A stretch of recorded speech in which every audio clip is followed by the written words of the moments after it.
नमस्कार। खम ठोक ठेलता है जब नर, पर्वत के जाते पांव उखड़, मानव जब जोर लगाता है पत्थर पानी बन जाता है।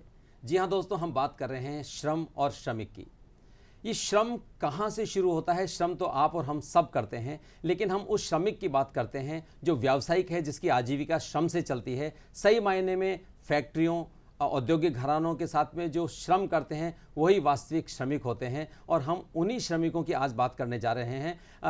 1 मई को अंतर्राष्ट्रीय श्रमिक दिवस मनाया जाता है और श्रमिक दिवस, अंतर्राष्ट्रीय श्रमिक दिवस और श्रमिक कल्याण, इस कार्यक्रम में आज हमारे साथ श्रमिकों के विभिन्न कल्याणकारी योजनाओं और श्रम से संबंधित विभिन्न समाधानों के लिए आज हमारे साथ स्टूडियो में मौजूद हैं श्री गिरिराज वर्मा जी, जो कि क्षेत्रीय श्रम आयुक्त हैं, केंद्रीय भारत सरकार से हैं। और आप हमारे साथ में स्टूडियो में आप सबको श्रमिक दिवस और श्रमिक कल्याण के बारे में जानकारी देंगे। वर्मा साहब, आपका स्वागत है स्टूडियो में। नमस्कार। बहुत बहुत नमस्कार। सभी श्रमिक भाइयों को भी नमस्कार। श्रमेव जयते के साथ हम चाहेंगे इस प्रोग्राम का शुरुआत की जाए।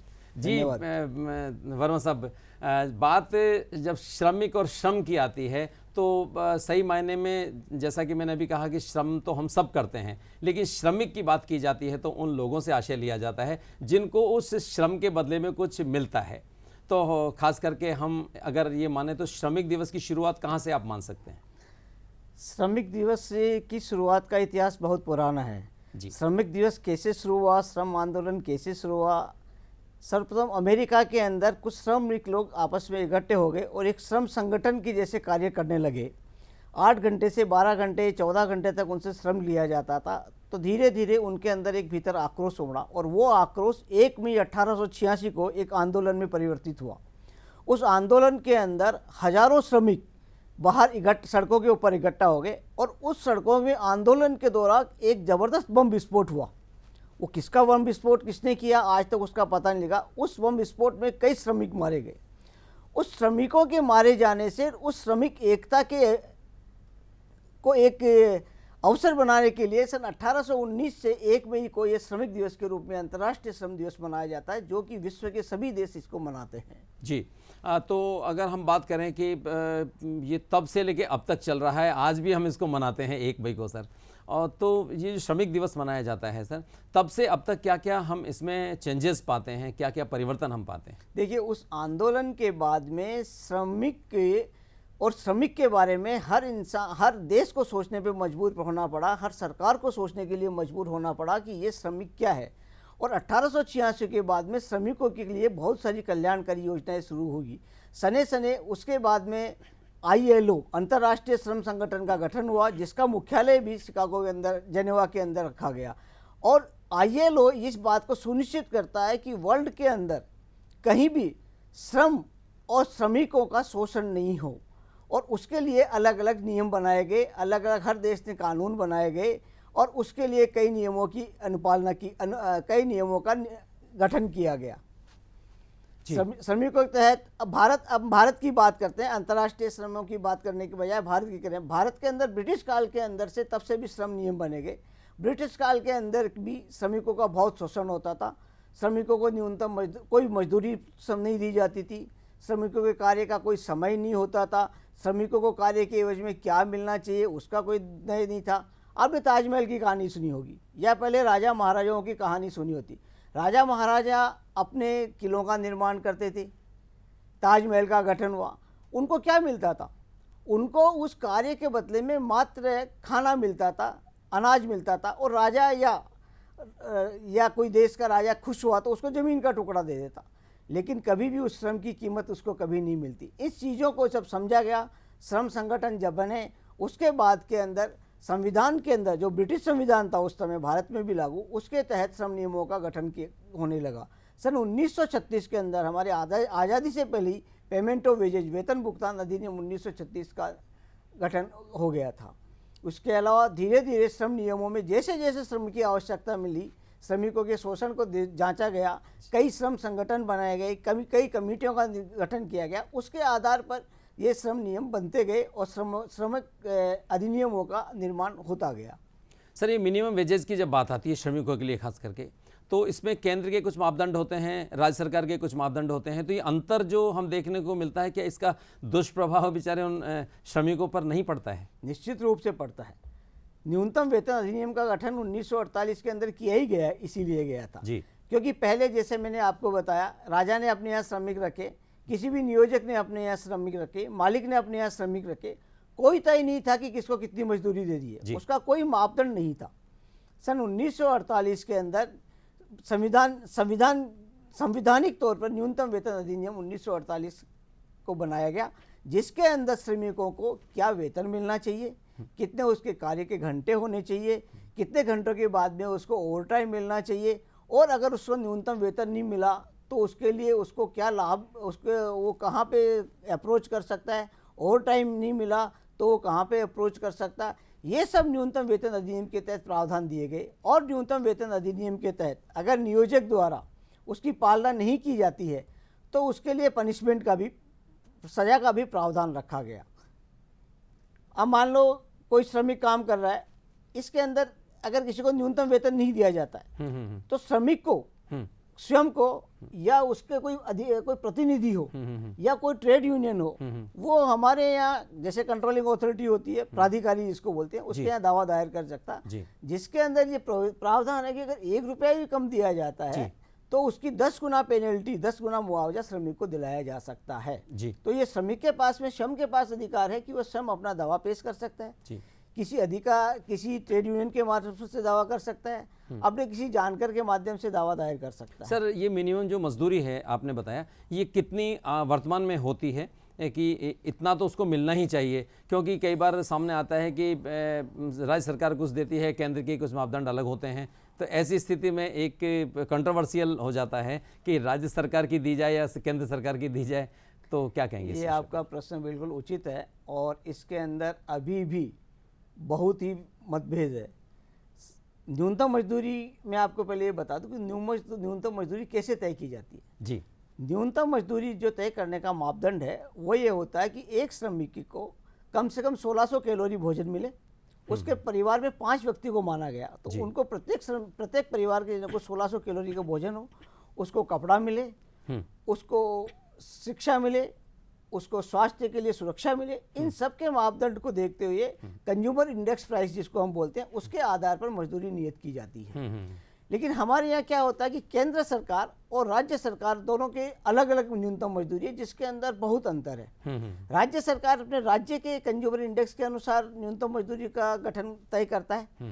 केंद्रीय सरकार पूरे भारत के अंदर जो कंज्यूमर इंडेक्स तय होता है उसके अनुसार न्यूनतम मजदूरी तय की जाती है। वर्तमान में भारत सरकार की न्यूनतम मजदूरी 537 रुपये जयपुर के लिए, जबकि राज्य सरकार की 225 से 292 रुपये तक के हैं। ये अंतर है, इसको मिटाने के लिए भारत सरकार का प्रयास है कि एक पूरे राष्ट्रीय स्तर पर एक न्यूनतम मजदूरी तय हो, जो कि भारत सरकार के पास विचाराधीन है। नए जो वेज कोड बिल आ रहे हैं उसके अंदर ये विचाराधीन है, लेकिन वर्तमान के अंदर ये सत्यता है कि राज्य सरकार की मजदूरी अलग होती है। जो राज्य सरकार के प्रतिष्ठानों में या राज्य सरकार के अधीन जितने संस्थान हैं उनके अंदर कार्य करता है उसे राज्य सरकार की मजदूरी दी जाती है। और जो केंद्रीय सरकार के जो कार्यालय है या केंद्रीय सरकार के जो अधीन श्रम नियमों के तहत संस्थान आते हैं, उनमें केंद्रीय सरकार के नियत मजदूरी दी जाती है। सर, कई बार क्या होता है कि ये जो संस्थान होते हैं ये मजदूर को अतिरिक्त कार्य करने के लिए मजबूर करते हैं और वो काम करता भी है, बावजूद इसके उसके उन घंटों की प्रॉपर उनको जो मजदूरी है वो नहीं दी जाती। तो ऐसी स्थिति में उन्हें क्या करना चाहिए? ऐसी स्थिति में श्रमिक के पास में, उसके पास में ये अधिकार है कि वह कंट्रोलिंग अथॉरिटी, प्राधिकारी जो न्यूनतम वेतन अधिनियम के होते हैं उनके यहाँ दावा दायर कर सकता है। उससे पहले मैं आपको बता दूं कि श्रमिक के कार्य घंटे कितने होते हैं। इस मामले में लोगों को बहुत भ्रम है जी। अधिकतर श्रमिकों को या लोगों को यह भ्रम है कि 8 घंटे हमारी मजदूरी होती है। ऐसा नहीं है। अगर 1 घंटा अवकाश का जोड़ा जाता है तो वो 8 घंटे में शामिल नहीं किया जा सकता। 9 घंटे की मजदूरी होने पे 1 घंटा अवकाश अतिरिक्त माना जाता है, तब उसके 8 घंटे की मजदूरी होती है जी। 8 घंटे का अर्थ है 8 घंटे उसने लगातार उसने कार्य किया हो, और 1 घंटा अगर बीच में अवकाश है उसके लिए, जिसको हम इंटरवल कहते हैं, तो वो 9 घंटे की उसकी कार्य दिवस माना जाता है। सप्ताह के अंदर 48 घंटे से ज़्यादा अगर कार्य किया लिया जाता है श्रमिक से जी या किसी भी एम्प्लॉय से, तो वो ओवर टाइम का अधिकारी हो जाता है 48 घंटे के बाद में। मतलब एक सप्ताह के अंदर 48 घंटे से अधिक कार्य करने पे उसको ओवर टाइम दिया जाता है। अब हम तय करते हैं ओवर टाइम क्या होता है, किस रेट से मिलना चाहिए। इसके अंदर एक चीज़ और है कि एक अनुसूचित रोजगार बोला जाता है, जो कि न्यूनतम वेतन अधिनियम के तहत रोजगार को अनुसूचित किया जाता है। जो रोजगार न्यूनतम वेतन अधिनियम के तहत अनुसूची के अंदर संलग्न है, उन्हीं रोजगार के अंदर खेती को छोड़ के जितने भी रोजगार है उन सब के अंदर डबल रेट से जो न्यू मजदूरी होती है उसकी डबल रेट से ओवर टाइम का भुगतान किया जाना आवश्यक है। और यदि नहीं किया जाता है तो श्रमिक का प्रतिनिधि, यूनियन अथवा कोई भी व्यक्ति श्रमिक के बिहाफ पे कंट्रोलिंग अथॉरिटी के अर्थात प्राधिकारी के यहाँ दावा दायर कर सकता है। केंद्र सरकार के जो संस्थान हैं उसमें कार्य करने वाले लोगों के लिए जो प्राधिकारी है वो रीजनल लेबर कमिश्नर, सेंट्रल के क्षेत्रीय श्रम आयुक्त अर्थात मेरे यहाँ दावा दायर किया जा सकता है।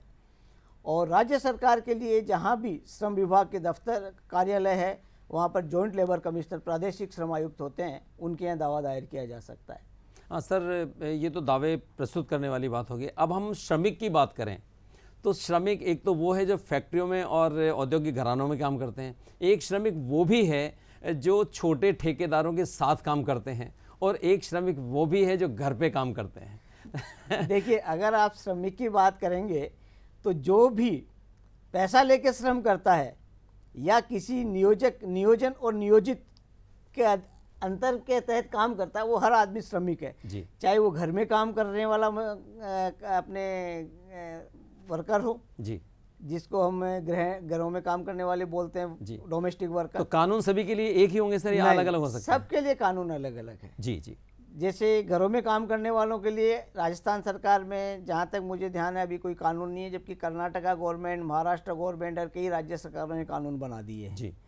लेकिन वही श्रमिक अगर किसी फैक्ट्री में काम करता है तो उसके कानून नियम अलग है। वही श्रमिक अगर खदान में काम करता है तो उसके कुछ नियम अलग है। वही श्रमिक अगर ठेका श्रमिक के रूप में कार्य करता है तो उसके श्रम नियम अलग है। अर्थात उद्देश्य ये है कि श्रमिक को कार्य के अनुसार उसके कल्याणकारी योजना या उसका श्रम नियम बनाए गए हैं। कौन सा कार्य की प्रकृति क्या है, किस दशा में वो कार्य करता है, उस दशा को देखते हुए कार्य नियम बनाए गए हैं। हालांकि मैं ये कह सकता हूँ कि अगर आम भाषा में हम बात करें तो सभी नियम लगभग समान होते हैं। लेकिन जहाँ तक आप डोमेस्टिक वर्कर की बात करते हैं, घरों में काम करने वाले श्रमिकों की बात करते हैं, तो उनके लिए कोई कार्य घंटे नहीं होते। उसका सबसे मुख्य कारण क्या है कि कहीं भी मास्टर और सर्वेंट के संबंध स्थापित नहीं होते, क्योंकि एक जो घर वाला आदमी है वो एक दिन में 10 घरों में काम करता है। तो आप कैसे मानेंगे कि उसका नियोजक कौन हुआ? जब तक कि वो नियत अवधि तक लगातार किसी एक मालिक के अधीन काम नहीं करेगा, तो श्रमिक और मास्टर का संबंध जब तक स्थापित नहीं होता, जब तक आप उसके श्रम कानून लागू नहीं कर सकते। सर, आपने बहुत अच्छी सी बात बताई। और जब श्रमिक की बात आती है तो अब जब घंटे डिसाइड नहीं हैं तो ऐसी स्थिति में उनका जो पारिश्रमिक है वो कैसे डिसाइड हो सकता है? नहीं, घंटे डिसाइड है। हर श्रमिक को अगर 8 घंटे से अधिक काम दिया जाता है तो उसको ओवर टाइम दिया जाएगा। हर श्रमिक से लगातार 12 घंटे के बाद में काम नहीं लिया जाता जब तक कि वो कार्य आवश्यक श्रेणी में नहीं आता, असेंशियल कैटेगरी में नहीं आता। और अगर लिया जाता है तो उसकी एवज में उसको रेस्ट देना जरूरी है। तो ऐसा कोई भी श्रमिक से, ऐसा कोई भी कानून नहीं कहता है कि किसी भी श्रमिक से आप लगातार 12 घंटे से अधिक काम करवाओ। और नियमित तौर पे तो 48 घंटे से अधिक काम लेने का नहीं किया जाता, सिवा उसके जहाँ पे कि जिसकी कार्य की प्रकृति है वो इमरजेंसी की हो, असेंशियल सर्विसेज हो, जिसको कहते हैं कि आवश्यकता है उसकी। जैसे सपोज करिए आप ट्रेन का ड्राइवर है, वो ट्रेन चला रहा है, अब वो बीच में 8 घंटे खत्म होते तो नहीं छोड़ सकता, भले उसको 14 घंटे हो या 18 घंटे हो, तो उसको काम करना ही करना है। ऐसे फैक्ट्री के अंदर कई मैन्युफैक्चरिंग प्रोसेस होते हैं कि जिसको बीच में नहीं रोका जा सकता। तो ऐसे कुछ कार्यों को अगर छोड़ दिया जाए तो आम भाषा में अगर हम बात करें तो श्रमिक के कार्य की घंटी 8 से 12 घंटे के बीच में होता है। और उसमें भी अगर 8 घंटे से अधिक काम किया जाता है तो उसको अतिकाल अर्थात ओवर टाइम का भुगतान करना आवश्यक है। लेकिन सर, कभी कभी ऐसा होता है कि किसी कर्मचारी से 12 घंटे से अधिक काम करवाया गया और वो 1-2 दिन तो कर देता है, फिर जब थक जाता है, नींद आती है उसको और वो अपने आप को परेशान पाता है, तो छोड़ के काम छोड़ के चला जाता है या नहीं करता है, तो जो रोजगार प्रदाता है उसको हटा देता है। नहीं, वो गलत है। तो क्या करे वो? किसी भी श्रमिक से आप 12 घंटे से अधिक जब तक परमिसिबल नहीं हो, उसके लिए भी फैक्ट्री एक्ट के अंदर फैक्ट्री एंड बॉयलर इंस्पेक्टर से पहले आपको परमिशन लेना आवश्यक है। अगर वो नहीं दी जाती तो आप उससे काम नहीं करवा सकते, तो वो अपराध की परिभाषा में आता है। उसके लिए विधिक रूप से जो मालिक उससे काम ले रहा है उसके विरुद्ध कोर्ट के अंदर केस फाइल किया जाता है, उसके सज़ा का प्रावधान है, उस पर जुर्माने का प्रावधान है। और ऐसी स्थिति में अगर उसको हटा दिया जाता है तो आजकल केंद्र सरकार के अंदर समाधान पोर्टल बना हुआ है, जिसको मैं वेबसाइट बताता हूँ, समाधान.labor.gov.in। इस पे वो घर बैठे पोर्टल के माध्यम से वो केस फाइल कर सकता है, जिसके अंदर वो कह सकता है कि मुझे अवैध रूप से हटाया गया।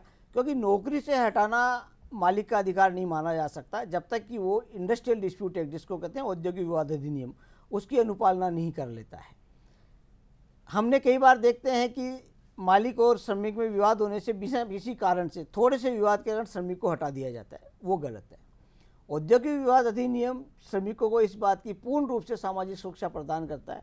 यदि किसी श्रमिक ने 240 दिन पूरे कर लिए या किसी श्रमिक से जूनियर्स को, भले ही उसने 240 पूरे दिन नहीं किए, लेकिन जूनियर्स को रखते हुए वरिष्ठ आदमी को हटा दिया, तो वो भी कानूनन रूप से गलत है। ऐसी स्थिति में वो औद्योगिक विवाद अधिनियम के तहत समाधान पोर्टल के माध्यम से औद्योगिक विवाद दायर कर सकता है।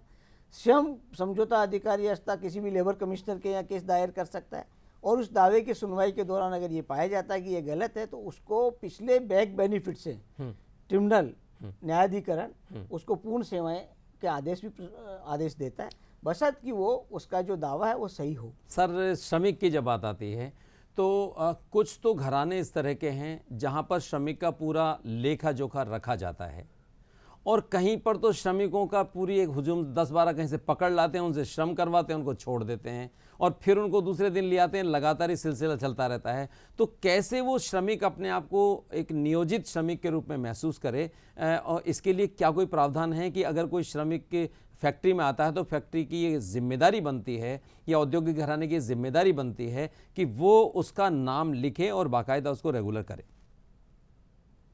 देखिए, प्रत्येक श्रम कानून के अंदर ये नियोजक की या फैक्ट्री मालिक की या जहाँ भी वो ठेका में काम कर रहा है या खदान में काम कर रहा है, ये मालिक की जिम्मेदारी है कि वो उसके लिए अटेंडेंस रजिस्टर मेंटेन करें। भले ही वो श्रमिक 2 दिन के लिए आए, 1 दिन के लिए, 3 दिन के लिए, किसी भी कार्यस्थल पर जाने के 1 घंटे के भीतर उसकी उपस्थिति आवश्यक है। उसके अलावा श्रम नियमों के अनुसार एक रजिस्टर ऐसा बनाया जाता है जिसके अंदर पूरे श्रमिक का विवरण होता है, जिसके अंदर उसका स्थायी पता होता है, उसका वर्तमान पता होता है, श्रमिक के अंक पे कोई निशान है वो पता होता है, उसकी फ़ोटो लगी होती है, किस तारीख को उसने ज्वाइन किया वो तारीख की एंट्री होना आवश्यक है, और श्रमिक के हस्ताक्षर होते हैं। तो ये विधिक रूप से, कानूनी रूप से ये आवश्यक है। और अगर कोई नियोजक या कोई भी मालिक ये पालना नहीं करता तो उसके लिए दंड का प्रावधान भी है। और उसके लिए हमारे यहाँ एक निरीक्षण प्रणाली भी है। हमारे जो इंस्पेक्टर्स होते हैं वो समय समय पे निरीक्षण करते हैं, और ये अगर कमियां पाई जाती है किसी संस्थान में तो उससे ही उसकी अनुपालना करवाते हैं, और अनुपालना नहीं करने की दशा में उसके विरुद्ध न्यायालय में प्रकरण भी दायर करते हैं और उसके विरुद्ध कार्रवाई भी करते हैं। श्रमिक जब सर काम करते हैं किसी फैक्ट्री में या किसी संस्थान में, तो वो अपने आप को कई बार ठगासा महसूस करते हैं। क्या कोई इस तरह की बीमा पॉलिसीज या कोई इस तरह के प्रावधान होते हैं कि जिससे वो अपने आप को सुरक्षित महसूस कर सके? हर एक श्रमिक के लिए कल्याणकारी योजनाएं हैं। प्रथमतः अगर वो किसी फैक्ट्री में काम करता है तो ये फैक्ट्री मालिक की जिम्मेदारी है कि वो चाहे वो ग्रुप जीवन बीमा उसका बीमा लें या इंडिविजुअल का बीमा लें, उसका बीमा कराना आवश्यक है। एक्सीडेंट की दशा में या उसके डेथ की दशा के अंदर वर्कमैन कंपनसेशन एक्ट होता है, उसके तहत उसको पूर्ण मुआवजा मिलता है, जिसका मापदंड होता है उसकी उम्र क्या है, उसके किस अंग का नुकसान हुआ है या उसकी मृत्यु हुई है, उस टाइम पे उसका क्या वेतन था, इन सब चीज़ों को डिसाइड किया जाता है और उसको पूर्णतः मुआवजा मिलता है। इसके अतिरिक्त एम्प्लॉयज़ प्रोविडेंट फंड में जहाँ उसका वर्कर का PF कटता है, प्रोविडेंट फंड करता है, वहाँ उसके कल्याण 5 लाख का बीमा उसका मुफ्त होता है। अगर वो ESI का मेंबर है तो उसका बीमा मुफ्त मिलता है। और वर्तमान में उन सभी श्रमिकों के लिए एक मैं जागरूकता करना चाहूँगा कि एक ई श्रम पोर्टल अभी भारत सरकार श्रम मंत्रालय ने जारी किया है। ई श्रम पोर्टल के माध्यम से हर एक श्रमिक को 2 लाख का मुफ्त बीमा मिला जा रहा है। वो चाहे श्रमिक के घरेलू श्रमिक हो, चाहे वो रिक्शा चालक हो, चाहे वो ऑटो चालक हो, चाहे वो खेत में काम करने वाला हो या छोटा दुकानदार हो, वे सभी लोग ई श्रम में उस बीमा के पात्र हैं जिनकी आय 5 लाख से कम हो या वो ईएसआई और ईपीएफ का मेंबर नहीं हो। ऐसे श्रमिक अपने ई श्रम पोर्टल पर पास में कहीं भी ई मित्र के माध्यम से या सीएससी जिसको बोलते हैं जी, उसके माध्यम से अपना रजिस्ट्रेशन करवा सकता है। उसके अंदर उसका आधार कार्ड उसको अपना देना है, अपना बैंक अकाउंट देना है। और इस ई श्रम पोर्टल की बहुत लाभ है। मैं आपको ई श्रम के पोर्टल में अगर आप कहें तो जी जी बिल्कुल, ई श्रम पोर्टल के बारे में पूछना ही चाह रहा था आपसे कि कई बार मजदूरों को जानकारी नहीं होती कि ई श्रम पोर्टल पर कोई इस तरह का प्रावधान भी होता है, तो उनको कैसे हम जानकारी मुहैया कराएं और किस तरह से हम इसका प्रचार प्रसार हो कि हर श्रमिक को ये पता चले कि मुझे ई श्रम पोर्टल पर जाके अपना रजिस्ट्रेशन करवाना है। ये बहुत साधारण है जी, हर श्रमिक चाहे तो अपने मोबाइल पे स्वयं का ई श्रम के मार्फत से अपना रजिस्ट्रेशन करवा सकता है। अगर उसको कुछ तकनीकी ज्ञान नहीं है तो ई जो होता है ई मित्र वहाँ पे जाके कर सकता है। उसके अलावा सीएससी सेंटर पे जाके करवा सकता है। ई मित्र पोर्टल को आप खोलिए, वहाँ पे अपने आप ही लॉगिन का वो प्रावधान आ जाएगा कि आप नए सदस्य हैं। उसमें आप लॉगिन करेंगे तो उसमें आपको नाम और पता पूछेगा, उसको आप भर दीजिए। आधार कार्ड पूछेगा, उसको भर दीजिए। आपका बैंक अकाउंट नंबर और आपका आईएफएससी कोड है वो आप भर दीजिए। ई श्रम के फ़ायदे क्या हैं आपको मैं बता दूं। ये सब भरने पे आपका रजिस्ट्रेशन हो जाएगा और उस रजिस्ट्रेशन होने के बाद में आपका मुफ्त 2 लाख का बीमा हो गया। 2 लाख आपको मिलेंगे यदि आपकी मृत्यु हो जाती है या आप पूर्ण रूप से अपंग हो जाते हैं। इसके अलावा आपको ई श्रम के फ़ायदे में गिना दूँ, आप जिस श्रेणी में काम कर रहे हैं, सपोज करिए आप वेल्डर हैं, आप ड्राइवर हैं, या आप मेसन हैं, या आप कारपेंटर हैं, तो आपका एक डेटा तैयार हो रहा है। भारत सरकार के पास एक ऐसा डाटा तैयार हो रहा है कि जब कभी भी जिस कुशल कारीगर की या जिस तकनीकी रूप से कारीगर की या जिस आवश्यकता होगी, वो डाटा के आधार पे आपको जहाँ कभी भी ऐसे एम्प्लॉयमेंट की जरूरत होगी, रोजगार की जरूरत होगी, वहाँ आपको आपके मोबाइल नंबर पर सूचना मिलेगी। भविष्य के अंदर इस डाटा का ये फायदा होगा कि जैसे अभी कोविड गया हमारा, तो हम ये कह सकते हैं डॉक्टर साहब कि ये श्रमिकों का रोजगार कार्यालय हो गया, ये अप्रत्यक्ष रूप से रोजगार कार्यालय हो गया। और भविष्य में इस पोर्टल को भारत सरकार की ये योजना की जो एमएसएमई है, जो लघु उद्योग नियोजक है लघु उद्योग संस्थान के और बृहत उद्योग से एम्प्लॉयर एसोसिएशन के साथ में उस पोर्टल से इसको जोड़ दिया जाएगा जी। तो उससे क्या फ़ायदा होगा कि मान लो किसी फैक्ट्री को ये लगता है कि मुझे वेल्डर चाहिए, नहीं मिल रहा, तो वो पोर्टल पे जाएगा, उसको वेल्डर की पूरी डिटेल मिल जाएगी और जहाँ नियर बाई वो दिखेगा ये वेल्डर है, उसके मोबाइल पे उसको सूचना दे दी जाएगी, भाई अगर आपको काम की आवश्यकता तो आप मेरे यहाँ काम कर सकते हो जी। इसके अलावा श्रमिक को यह आवश्यकता है कि मैं बेरोजगार हो गया, वो श्रम भी पोर्टल पे जाएगा, वो देखेगा कि यार मैं जिस काम कर सकता हूँ, मैं ड्राइवर हूँ तो कहाँ ड्राइवर की आवश्यकता है, तो उस पोर्टल के ऊपर उसको रोजगार की सूचना मिलेगी। इसके अतिरिक्त अभी जैसे कोविड गया, कोविड के दौरान सरकार ने बहुत प्रयास किया कि जो मजदूर भूखा नहीं मरे हम उसको कुछ पैसा दे दें, लेकिन क्या है कि उसका डाटा नहीं था, तो बहुत कम श्रमिकों को नगद भुगतान हो पाया। अब इस पोर्टल का ये फायदा होगा कि अब श्रमिक के डायरेक्ट खाते के अंदर ऐसी स्थिति में पैसा पहुंच जाएगा। जी जी जी सर, श्रमिक पोर्टल तो ये है कि डायरेक्ट पैसा पहुंच जाएगा। एक सुविधा पोर्टल की भी बात आपने से हम पूछना चाहेंगे। श्रम सुविधा पोर्टल है जी वो। जी जी जी। श्रम सुविधा पोर्टल के तहत तो अगर वो किसी का मान लो ईपीएफ में रजिस्ट्रेशन नहीं है तो वो अपना रजिस्ट्रेशन करवा सकता है, ईपीएफ की अपना डिटेल निकाल सकता है। ये नियोजक के लिए विशेष रूप से है कि हम खाली श्रमिक की बात नहीं करेंगे, हम एम्प्लॉयर की भी बात करेंगे। तो जो श्रम सुविधा पोर्टल है वो बेसिकली एम्प्लॉयर के लिए ज़्यादा है, श्रमिकों के लिए उसमें कम सावधान है। एम्प्लॉयर अपना रजिस्ट्रेशन करवा सकता है, एक लीन किसको कहते हैं लेबर आइडेंटिफिकेशन नंबर, ये जैसे अपना पेन नंबर होता है वैसे हर नियोजक के लिए एक लीन होता है, वो वहाँ पे जाके जनरेट करवा सकता है।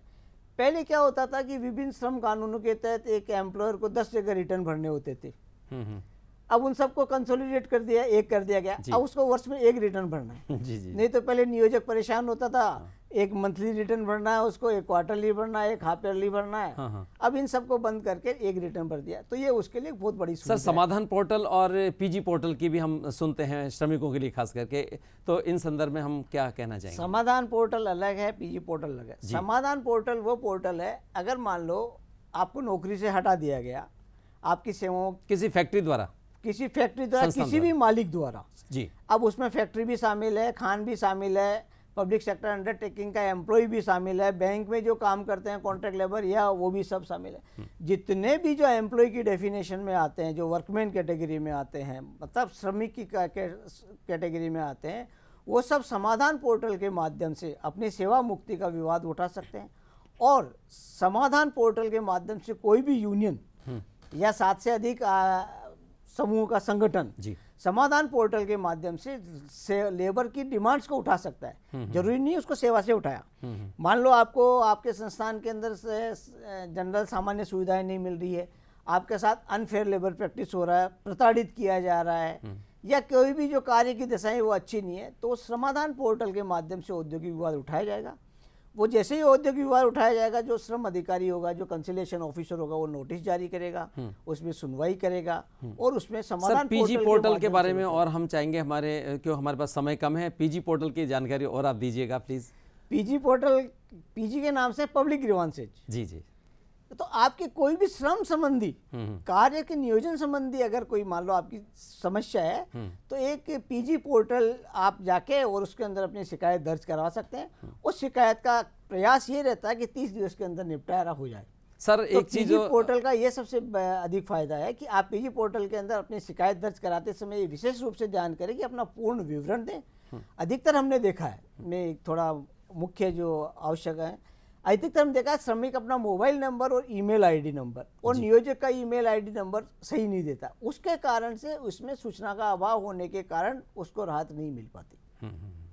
सर अगर हम इस पूरे समेकन की बात करें तो हम क्या संदेश दें श्रमिकों को जो हमारा प्रोग्राम्स देखेंगे, कि उनके हित के लिए, उनके कल्याण के लिए क्या कोई छोटा सा संदेश आपकी तरफ से दिया जाए? मैं संक्षिप्त में ये संदेश देना चाहूँगा कि श्रमिकों के लिए बहुत सारी कल्याणकारी योजनाएं हैं, श्रमिकों के अधिकारी के लिए सभी कानून बने हुए हैं। फ़र्क इतना ही है कि श्रमिकों को उन कानूनों की जानकारी नहीं है। आप उसका लाभ लें।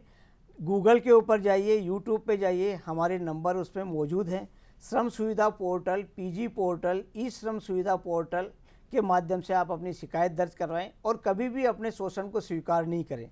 कहा जाता है कि जो शोषण स्वीकार करता है वो भी उतना ही अपराधी है जितना शोषण करने वाला होता है। इसलिए अपने अधिकारों के प्रति जागरूक बने और अपने अधिकार को जगाते हुए आप अपने नियमों का पूर्ण रूप से फ़ायदा उठाएं। इसी के साथ सर बहुत बहुत धन्यवाद आपका। हमारे साथ में अभी गिरिराज वर्मा जी से हम चर्चा कर रहे थे इस बात पे कि अंतर्राष्ट्रीय श्रमिक दिवस और श्रमिक कल्याण विषय पर हमने चर्चा की और बहुत सारी चीज़ें आपसे जानी, जो कि क्षेत्रीय श्रम आयुक्त हैं, केंद्रीय भारत सरकार से हैं वर्मा साहब, हम उनको देते हैं धन्यवाद। और अंत में यही कहेंगे कि परों में शक्ति हो तो नाप लो, उपलब्ध नभ सारा, उड़ानों के लिए पंछी गगन मांगा नहीं करते।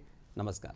मैं निवेदन करूं एक अंत में सर, श्रमिकोों के लिए कहूँगा और मैं नियोजकों के लिए भी कहूँगा, माइन ओनर और जितने भी जो मालिक हैं उनके लिए कहूँगा कि मैंने ऐसे इंसान देखे हैं जिनके बदन पे लिबास नहीं होता और ऐसे लिबास देखे हैं जिसके अंदर इंसान नहीं होता।